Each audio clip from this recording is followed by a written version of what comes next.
எல்லாளன் அப்படின்ற ஒரு சோழ மன்னன் நீதி அப்படின்றது யாராக இருந்தாலும் அவங்களுக்கு எல்லாருக்குமே சமமாக கிடைக்கணும் அப்படின்றது தான் இவரோட குறிக்கோளே. ஒரு சோழ மன்னன் அவரோட அரண்மனைக்கு வெளியே வந்து பார்த்தீங்கன்னா ஒரு மணி கட்டி வைக்கிறாரு. யாருக்காச்சும் நியாயமான நீதி கிடைக்கணும் அப்படின்னா இந்த மணியை அடிக்கலாம் அப்படின்னு சொல்லிட்டு ஆணையிடுறாரு. கண்ணீரோட ஒரு பசு வந்து பார்த்தீங்கன்னா அந்த மணியை அடிக்குது. அந்த மணியை சத்தம் கேட்டதுக்கப்புறம் அரசரும் வெளியே வந்து பார்க்குறாரு.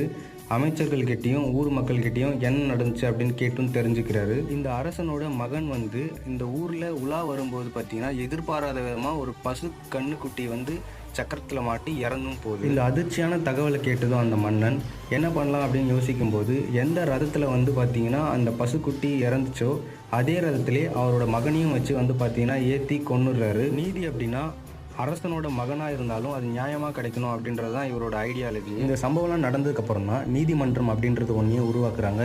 சென்னை ஹைகோர்ட்லேயே வந்து பார்த்தீங்கன்னா இவரோட சிலை வெளியே வந்து செதுக்கி வச்சுருப்பாங்க.